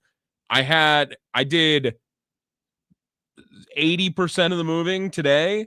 And tomorrow is kind of like a touch-up, show off our place a little bit, rearrange it. Everything's just in the place now, where we have the bed where the bed's going to be and the couch where the couch is going to be, and then everything else, total wild card, it feels like at this point. How many TVs do you have in that bad boy? Well, I use my computer, my desktop as a television in a room, so I will count that, and then that comes with a second screen, and then there's a screen, a TV in the bedroom, a TV in the living room. So four. Yeah, you're good. All right, let's go inside the box. What happened in today's game? What do the numbers look like? It's time to go inside the box score on the Potawatomi Sportsbook postgame show with Tim Allen and Tommy Wortz on the Wisconsin Sports Radio Network. Better late than never. Let's go inside the box. Scored a 2-1 Brewers victory. Jackson Churio, 2 for 4. A run scored, an RBI, and his first home run of the year there in the 6th inning. Did have a couple more strikeouts. Bryce Charang, 1 for 4. A run scored. He had a couple of strikeouts. William Contreras, he was 1 for 4 with a strikeout as well. Andrew Vaughn, 1 for 3 with a walk. Rengifo, 0 for 4 with a couple more strikeouts. Gary Sanchez, 0 for 2 with a walk. We had Sal Frelick, 0 for 4 with a strikeout. Blake Perkins, 0 for 3 with a walk and a strikeout. He was actually the first base runner of the game for them. Joy Ortiz, 0 for 4 at this point. The Brewers pitching line, Logan Henderson, now 1-1 with the win. 5-0, or 5 innings, I should say. 6 hits, 1 run, 1 earned, 1 walk, 7 strikeouts, 1 homer. Allowed in the game. His ERA is now 3.50. Chad Patrick, first career save, 4 innings, 1 hit, no runs, no walks, 3 strikeouts. His ERA now 2.75. Prelip with the loss. He's now 1-2 from Minnesota. He went 6 innings, 3 hits, couple of runs, 1 earned only, and 2 strikeouts, or 2 walks, I should say, to 8 strikeouts, and the homer given up to Jackson Churio. So again, the Brewers, 2 runs, 5 hits, no errors. The Twins, 1 run, 7 hits, and 1 error on the day. And the Brewers not only get the win, but take the series with Game 3 pending coming up tomorrow between the Brewers and Twins. Then Monday begins a 3-game set at Wrigley against the Chicago Cubs. 3 night games, Monday through Wednesday. Again, I said it earlier in the show, very, very weird that you have 3 night games at Wrigley. Normally, you'll get at least 1 day game in a 3-game set at Wrigley when you're playing the Brewers. Sometimes you'd get 2 weekday day games at that point, and not this time. Not this time. Big series. Are you excited for that series? Yes. I think I am too. Tim's nervous. Like, why? Tim. It's May. I know. Tim just hates like that. What do you mean? You know, Tim. if you know he's going to sneak away to find a cigarette, you know he hates playing the Cubs. Well, but I'm not nervous. What are you nervous but about? he just doesn't even want to deal with it. If Tim Allen has said on this show, if they would never play the Cubs again, he would rather take that. Oh, no. I know. I think it's loser talk in a way. No. As long as the trader is there, bring them to me. Now again, starting at Wrigley while they're hot right now is a little intimidating. They're 5-5 in their last 10. How hot are they? I mean, they're not that hot. Well, aren't they still 18-5 at Wrigley or whatever it is? Yes, 18-5 at Wrigley, 11-12 on the road. But again, if you look at run differential right now, plus 62 for the Brewers, plus 43 only for the Cubs. As the Brewers and the Cardinals, Brewers and Cardinals, a game and a half back of the Cubs, Pirates and Reds all of a sudden 5 back. So the separation has begun in the division. Now, can the Pirates and Reds fight their way back into this thing? Absolutely, long ways to go. But there is starting to be some separation. Still waiting for the Cardinals to fall back. But then you look at other run differentials, the Dodgers plus 72, the Braves plus 91. Regardless of what the records say, I think right now it's Braves, Dodgers, Brewers, Cubs in that order, probably, as far as what it's going to look like as we look ahead to the rest of the year. It's probably those 4 teams. The Brewers, what was the number of run differential there? 41? Plus 62. 62. Okay, so plus 62, and that's third best in baseball, fourth best in baseball right now? Third best only in the NL. I think the Yankees are the only other team in the American League. The other one, the higher than them in the AL, is the Yankees at plus 69. Yeah, so it'd be fourth best. So it's fourth best in Major League Baseball with the least amount of home runs. That's crazy. That doesn't make sense. The math doesn't math on that. That's Brewer baseball. It is Brewers baseball. The Brewers also the hottest team in baseball, winning 8 of their last 10 right now. Oh, really? Interesting. That you can also put that against on there too. Really quality opponents up until I guess maybe this Twin Series. I mean, you're looking at going back to Yankees Padres. Padres were in first place in the West when the Brewers started playing them, and they should have beat the Padres. They should have swept the Padres. Yeah, I agree with you on that. If you look ahead at the schedule here for the Brewers, this is a brutal month. You have the Cubs for 3 at Wrigley. And again, all 6:40 starts. So we'll have the leadoff show at 5 o'clock Monday, Tuesday, and Wednesday. Dodgers come to town after that, you get a day off Thursday, which is nice because, as you said, the Dodgers come in. Yeah. Friday, Saturday, Sunday of Memorial Day weekend. Then on Memorial Day, here come the Cardinals for 3. That all of a sudden becomes a bigger series because you're tied with them as of right now. So even by that point, you would assume it's still relatively close in the standings. These next, 9 games, 10 if you include Minnesota, I guess, are going to be some fun times. So what do they have to do over the next 10 games in your mind? They just went 8-2 over this stretch of 10. What do they have to do? I would like 7-3. I would like 7-3. I don't really care if they lose 2 of 3 to the Dodgers. That does not bother me. Okay. But you need 2 out of 3 from the Cubs, 2 out of 3 from the Cardinals, for sure. And that gets you 6-3 over the 9 and beat the Twins. That gives you 4. If you get 1 from the Dodgers, then you're 5-4. And I'm asking for 7, right? So beat the Twins, right? That's where it starts. Right. That's 1. Then you want 2 from the Cubs, 2 from the Cardinals. That's 5, and then 1 from the Dodgers. At least that's 6. So you want 6 of 10, 6 and 4. Yeah, and that's not horrible. I mean, I'd love more than that. But if you look ahead at this series against the Cubs right now, as I'm looking at ESPN, they have Sproat versus Imanaga in Game 1. Game 2, Mizorowski versus Brown, who's pitched way better this year. I don't care. Miz has the edge. Agreed. Against anyone. I'm just saying Brown has pitched better this year. And then the last one is Harrison versus Cabrera. Cabrera just gave up a few runs. Yesterday. I love the 1-2 punch of Miz Harrison. I think it's legit. I think it is. And that means Henderson gets Game 1 on Friday against the Dodgers. Wow. Oof. Would you move Henderson up after the off day? No. Leave it alone. I wouldn't mess with it. No. And again, they have.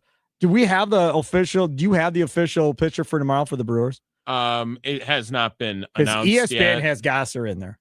Oh, maybe. Let me see if there was anything that got Murph to say that in post game just before we play it later on in the program. But good chance quote is from Pat Murphy on Robert Gasser starting Right. tomorrow. So it's Ober versus Gasser tomorrow. Again, leadoff show at noon with Brant Sny, providing the game doesn't get banged and canceled before that point. I just don't know what, like, I guess it's going to be Jake Woodford because I still don't think he's pitched since the 4th of this month, but just doesn't make, I don't know why they wouldn't just keep Crow up then if they are doing this 4-starter thing as well with it. We'll find out. That Dodger Brewer game on Saturday is a Fox game, by the way. Oh, all right. Coming nice. up next Saturday, 6:15 start for that one next Saturday, the 23rd. It was Star Wars night. Are you a Star Wars guy? Kinda. Like, I watched the first 3 Star Wars that were made like in the 70s. I have not watched any of the new Star Wars What, movies. they're Disney now. You're a Disney guy. I am. I'm just saying I haven't watched any of the. I didn't watch any of the 3 new Star Wars movies. Did you like the first 3 ones? Yeah. Okay. Oh yeah, I did.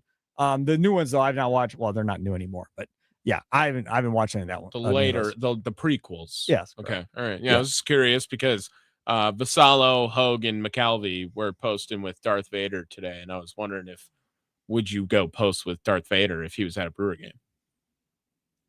I had some jokes. Could you there. imagine your children if Darth Vader was walking around American Family Field? It would be chaos. Well, my 3-year-old is scared of animals and dogs. And when they had that dog day at American Family Field, I was like, that pretty much would be her living nightmare. That would not be good because they're showing camera shots of the field. There are dogs freaking everywhere. Yeah. Today we were at a travel baseball game.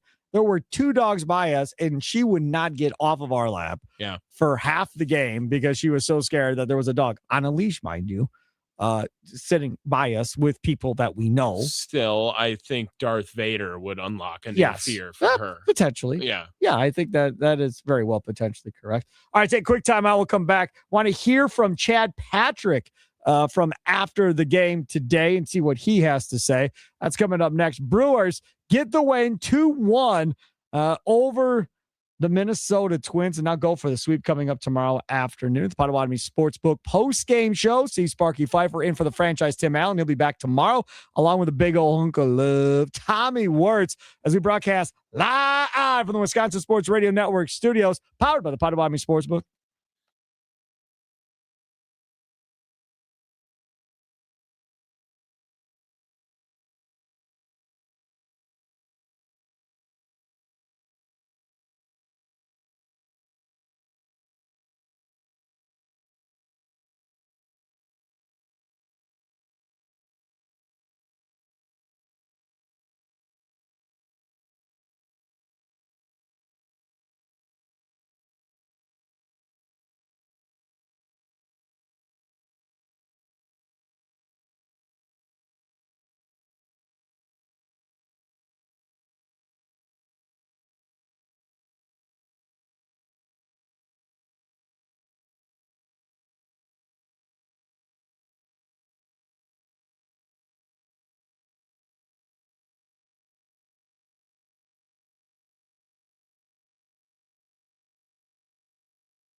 to get strikeouts. There goes Churio, deep left field. This is way back, and it is gone. The Brewers take the lead on a solo homer from Jackson Churio, his first of the year. That was nice to see for Jackson Churio. They could use a little power surge if possible from Churio. Brewers get the win 2-1. Henderson with the win. Chad Patrick with the save. They were the only two pitchers to pitch for the Milwaukee Brewers tonight in their victory in Minneapolis against the Twins. They took first 2 games of that. Cubs lose today, so the Brewers now 1.5 games out of first place, with the Cubs 3 games set on the horizon coming up on Monday. Tomorrow, game 3 of this series. Leadoff show with Brandon Snide tomorrow from noon until 1 here on the Wisconsin Sports Radio Network. And then tomorrow, we will have the Potawatomi Sportsbook post-game show like you're listening to right now. Tim Allen returns tomorrow, and it'll be Tim and myself tomorrow as Tommy has the day off tomorrow. Let's go to Trell on the north side of Milwaukee. You're next on the Nicolay Law Talking text line. What's up, Trell? Hey, Sparky, how you doing? Good, man. What's up? Hey, man, I was just sitting here thinking, man, and then I got a big knot in my stomach, Sparky. Are we going to waste this pitching from this core of players? Nah. You know, there's too much. There's too much hitting coming in the minors to waste this. They won't waste it. Well, when you say too much hitting, is it power hitting though? Yeah. Yeah, I mean, they got some pop. They got some pop on the corner, guys. They have Fisher that we've talked about, and Burke, and Adams is still in AAA even now. They like what Cooper Pratt can do. They do have some. Jefferson Carroll's going to hit 20 to 25 homers a year. I mean, how far are we? Go ahead. How far down the line are we talking though with these guys? As far as I would be very shocked if Jesus Medea is not competing to be up at some point next year, and same with Andrew Fisher and Luke Adams are going to have to make a decision on because he's in AAA. So if it's not going to be him, it'd be Burke. And Vaughn's only got the 1 year, right? So Bowers only has the 1 year.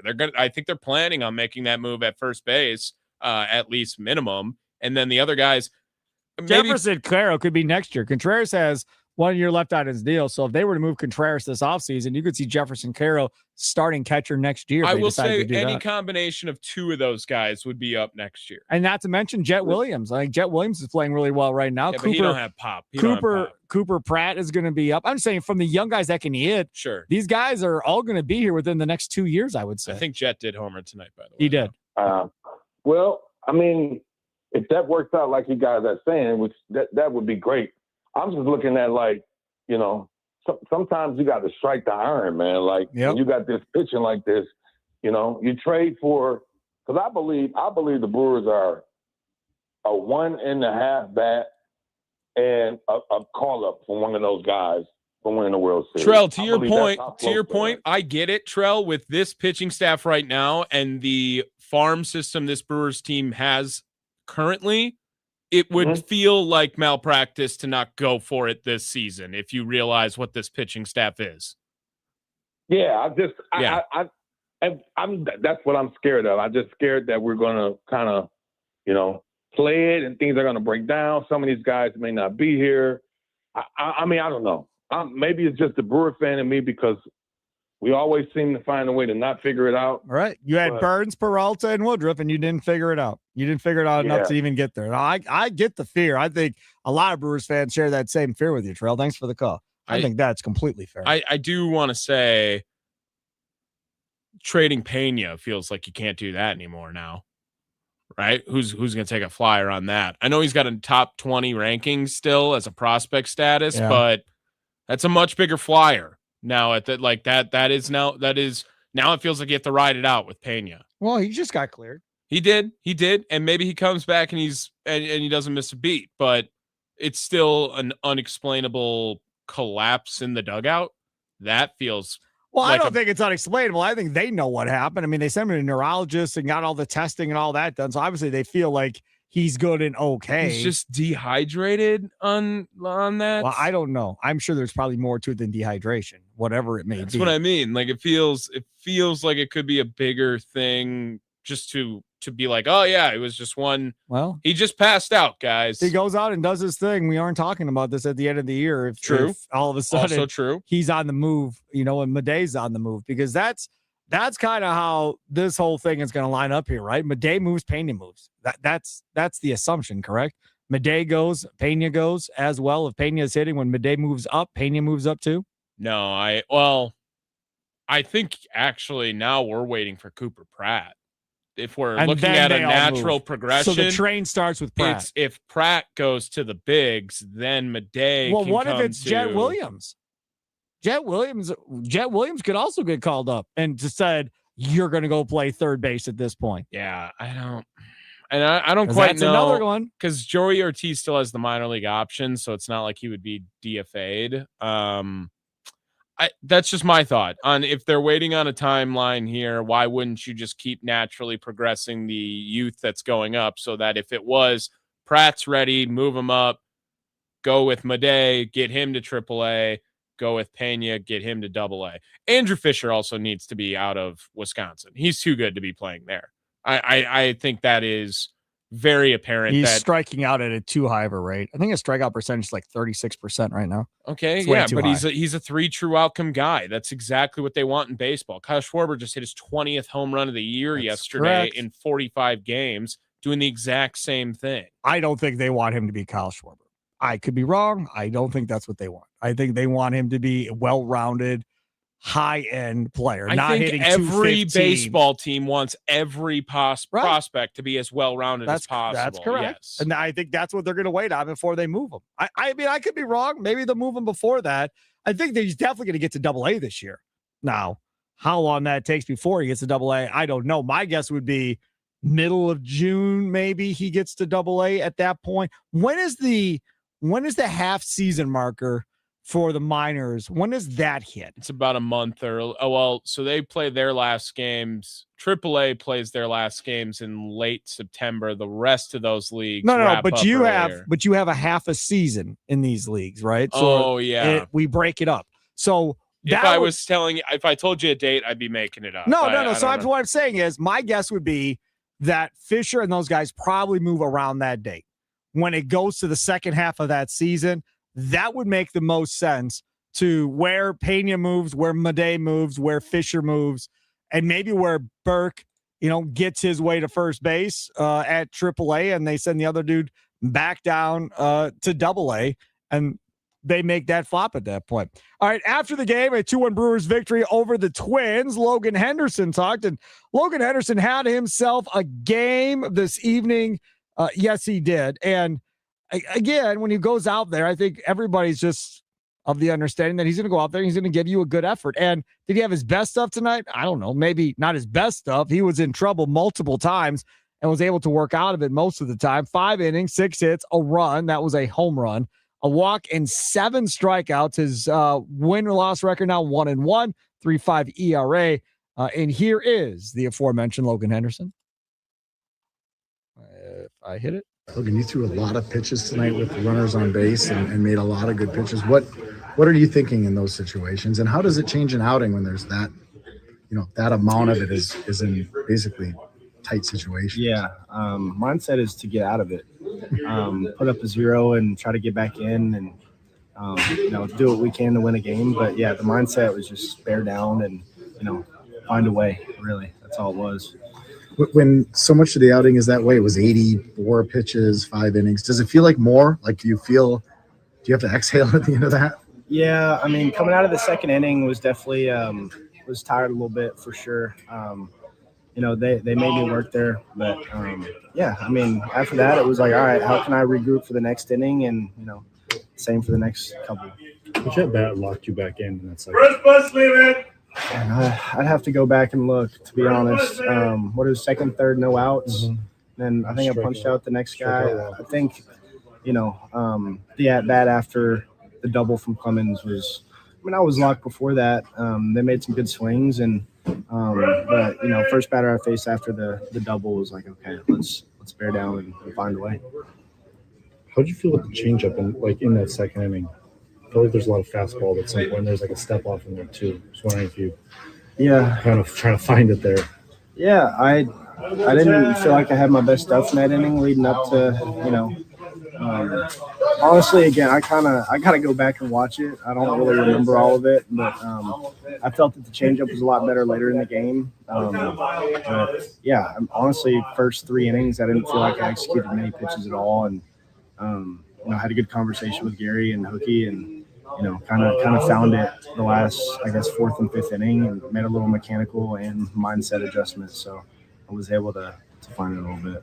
Some trouble with the mound? No, nothing with the mound. The mound's up here great. I mean, I got no issue with the mound. So it was, it's a tough game, man. It's the big leagues, and before you know it, you got runners in scoring position, and there's no time to make adjustments. Batters after a few batters, it's make it after each pitch, and that was the mindset. So yeah. Logan, every start this month has been from a pitcher with less than 2 years of experience. Besides being talented, what is it do you think that's made this group successful as it's been? I think we have some really great arms, and the organization has put a lot of trust in us. And again, it's the defense is unbelievable. The guys we got behind the plate are incredible, and I think it's just the next man up mentality. Like Coleman coming up yesterday for his second big league start was unbelievable. I mean, didn't give up a hit for a while, but he was prepared for it. It was he's down there grinding in Nashville, and once he got the call, it was like, okay, it's just the next start. Try not to make it bigger than it is, and I think it's special. It's cool to see that we have a lot of young arms in the room, and it's fun. We kind of just piggyback off each other. I don't know if you spent this much time up here consecutively last year. Do you feel like is there any difference to that? Yeah, I think I had a three outings in a row at one point up here, but I didn't have the fourth. I mean, being able to do my routine in between starts up here is definitely beneficial. But again, I definitely feel like welcomed, a part of the team. And but again, I'm happy with this one tonight, but tomorrow it's back to work for the next one and just find a way to win the next one. So that's really all we got. Who gave the crew some breathing room? What play was it? It's time for the insurance run of the game, brought to you by G2 Insurance, your friend in insurance. On the Potawatomi Sportsbook postgame show with Tim Allen and Tommy Wortz on the Wisconsin Sports Radio Network.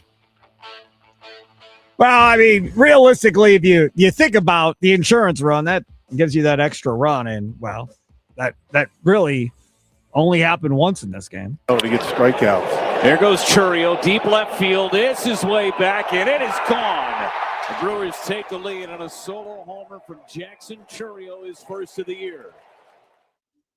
Jackson Churio hits baseballs very hard. It looks like a lot of his doubles are going to be home runs, and they just hit off the top of the wall. And that one just able to get over there. He is the G2 Insurance run of the game, and running a business is like a championship run. One bad hit can take you out of the game. G2 Insurance Services specializes in keeping your business and reputation protected. They offer tailored solutions for restaurants, professional liability, and workers' comp. They represent top carriers like Erie to find the best combination of coverage and price. Get the defensive line your business deserves. G2 Insurance Services in Brookfield.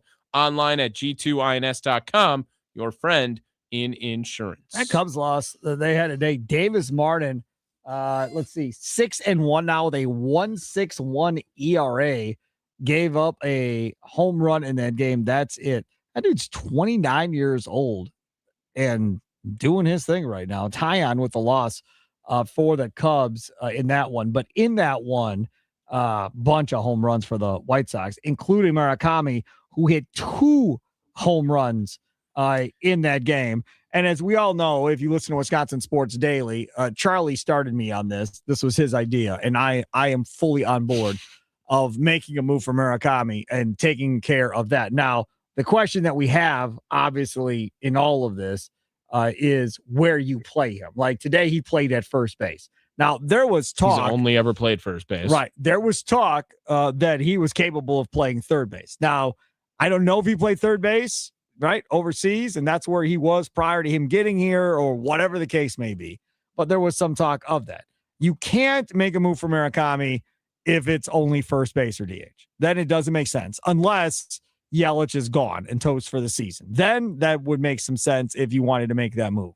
But if Murakami can play third base, and right now they've got Vargas over there at third base, But if they decided that they were going to move him, that would be the type of guy that you would want to come in. He's already got, 17 homers on the year at this point. And again, his average isn't that great. 236 average from Murakami. But he's got a 376 on base percentage and a 567 slugging. You want to talk about a gigantic upgrade at that position. That would be the gigantic upgrade at that position if you deem to go that way. The problem is twofold. One, don't know if he can play third.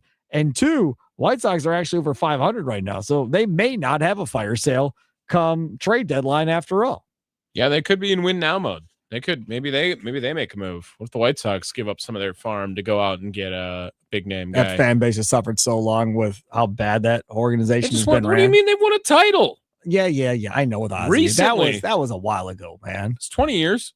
Like I said, that was a while ago. I get it. Man. That's a while ago, Yes. but still, I mean, that's relevant. More relevant than a Brewers title. Brewers right? have never won a title. Right, exactly. That's what I mean. Right. So, and it was modern. It's not like you have to go back to 1909 to talk about a White Sox title, That's right? So, absolutely correct. I have some news here also that's kind of interesting, and we've been so on the minor league topic all day. Did you see that Metro Nashville PD put out a tweet today? No. Breaking. They have a video up. These two thieves unlawfully entered First Horizon Baseball Park at 2:30 a.m. today, went into the clubhouse and stole a number of baseball gloves belonging to Nashville Sounds players.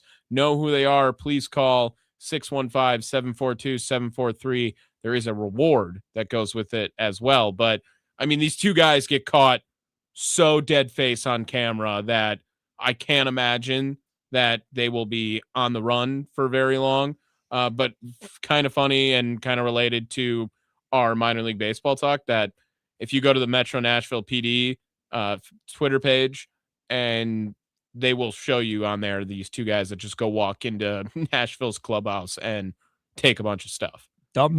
That's why they're criminals.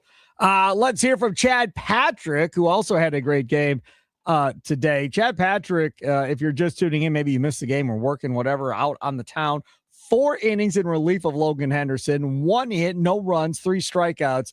First save of his career for Chad Patrick. So they get through this game using only 2 pitchers. Patrick had this to say after. How long did you think you'd be out there tonight when you started? Running in from the bullpen, Charlie's last words were me to go finish the game. And, I kind of, put that aside. I had it in the back of my mind. I wasn't thinking about it.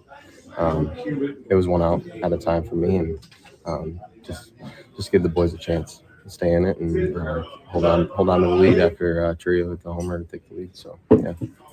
Were there conversations between innings?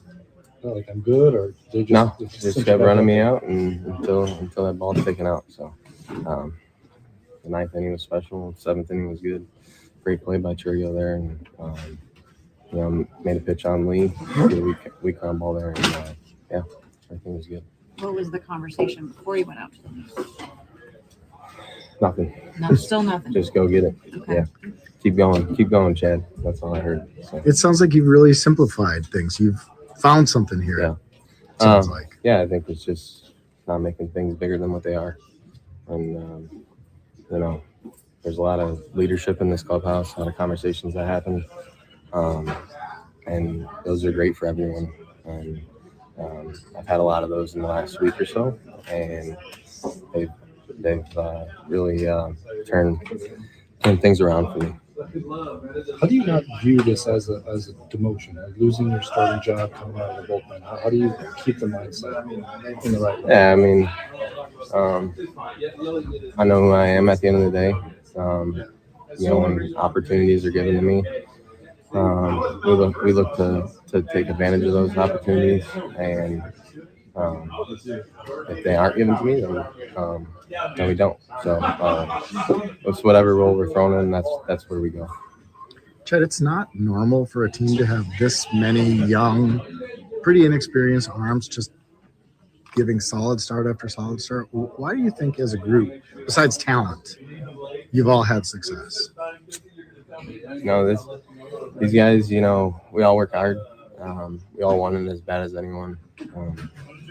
you know, everyone's young, young to the league, and we just know that we can go out there and compete on any given day. You know, and I think we show that a lot. So. That's good stuff there from Chad Patrick. Adam McKelvey posted that on X. Played that back from him. So thanks to Adam McKelvey for that. I want to go back over there to Dugout YouTube chat. Darren, I think that's Darren, right? Yeah, Darren. Fisher, Jacob Fisher has a 52 strikeouts and 120 at bats.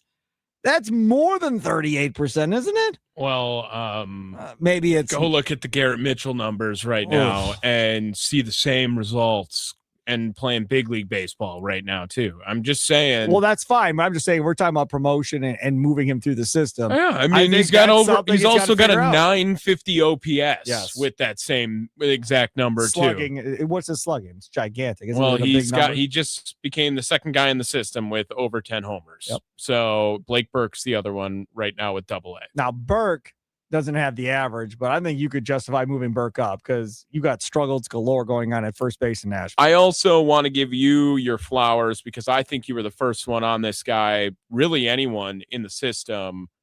Josh Adamszewski is becoming one of my favorites too to watch right now. He outfielder. He is going to be a stud. I'm shocked when they reworked the MLB prospect rankings, how little he moved because Lara skyrocketed, right? Yep. He's now a top 100 guy in the 90s or so, but still just from his recognition, I believe he was the Brewers' 11th prospect before that shuffle and then moved up to their 5th prospect after that.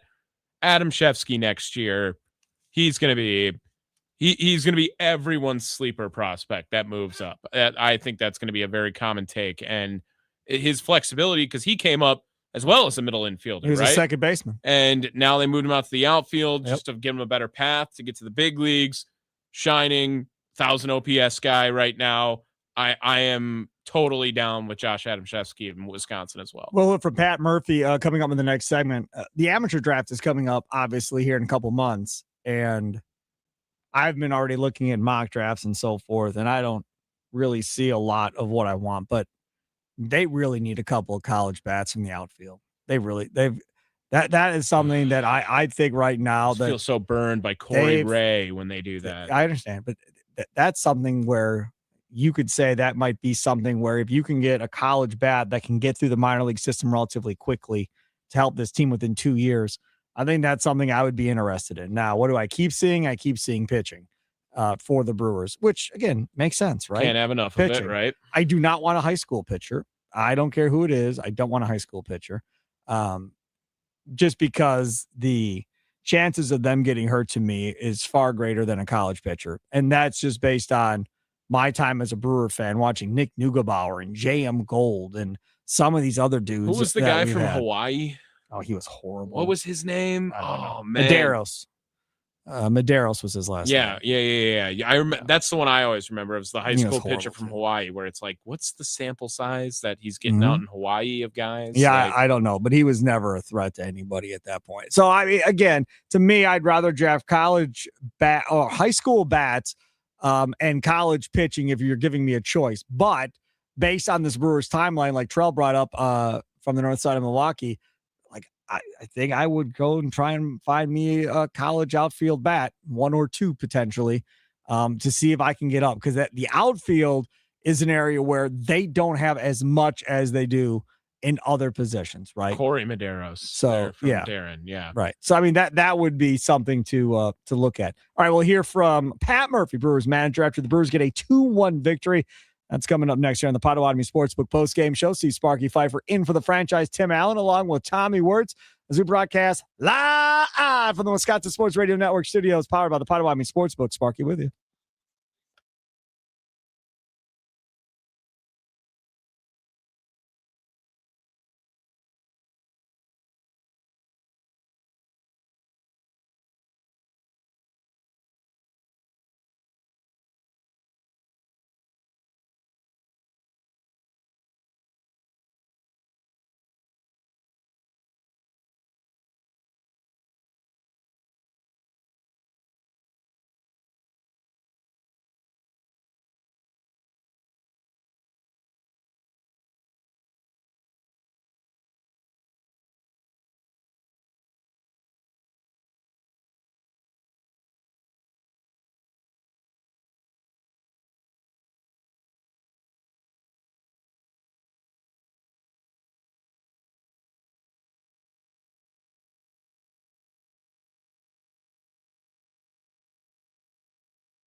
Welcome back. Brewers get the win 2-1 over the Twins. Sparky in for Tim Allen tonight. He'll be back tomorrow right here on the Potawatomi Sportsbook post-game show. Along with Tommy Wortz, other side of the glass. We haven't heard from him yet, so let's go. The game is over, and it's time to hear from the skipper on the Potawatomi Sportsbook postgame show with Tim Allen and Tommy Wortz on the Wisconsin Sports Radio Network. Well, we knew we were thin. We were hoping to get, even more out of Henderson, but he was great. Pitched out of a jam in a big situation. A lot of credit to Gary. Gary really guided him through, made some great calls and great pitches. He did the same for Chad Patrick. And what can you say? Those two guys throw 9 innings and keep them to 1 run is fantastic. We're at that spot too with the triple, and then Jackson makes that catch for Chad to be able to work out of that situation. Fantastic. I mean, we did it all night. Henderson did it and Chad did it. Every time there's runners in scoring position, they did the job. I'm sure. I don't know what they were with runners in scoring position, but I'm going to say, 1 for 10. And we're probably the same. We're 1 for 8. We were 1 for 8. Although you got another one. Yeah, we were 0 for 8. We were 1 for 8. They were Twins 0 for 8. 0 for 8. So 7 left on base. It was one of those spots. I'm talking about Gary, the second, the bases loaded, looked like Logan wasn't super comfortable with the changeup, maybe. Yeah, I mean it wasn't as good early as it became. Threw some good ones to Outman later on, but he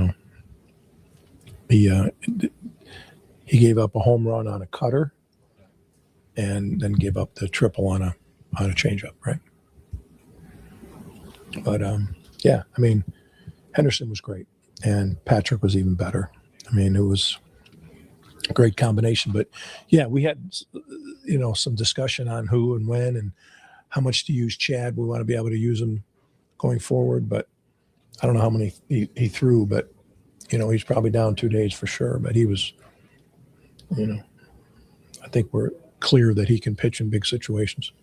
Why do you think he's so much, I won't say better, but in control, has looked this way in a bullpen role, and it didn't quite look like that? But I think he's ready every day, so I don't think there's that 5-day anxiousness waiting for the day to come. I think he's born to be out there and be out there a lot, and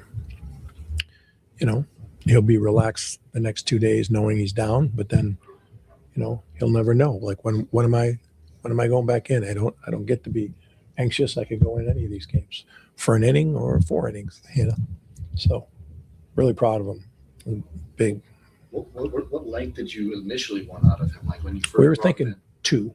We were thinking 2, and then Grant Anderson or DL Hall, or then Uribe. If we're on top. But the way he was throwing the ball and the way him and Gary worked the left-handed hitters was really good. For Jackson, that's a good Jackson Churio game. Yeah, I mean, he looked like he was going down the wrong path early, and the coaches have been with him, Guillermo and Vogie and ET have been talking to him about different things, making adjustments. Contreras is adding his piece to it, and Jackson really worked today pregame, and like he always does, but he was really frustrated, and man, it was great. There is Pat Murphy from earlier this evening after the Brewers get a 2-1 victory. Talking about Jackson Churio there with his first homer of the year. And looking okay. Strikeouts, though, man. Those kind of bother me a little bit, but it'll be all right. He'll figure it out. That'll do it for the Potawatomi Sportsbook postgame show today. Thanks for tuning in and listening.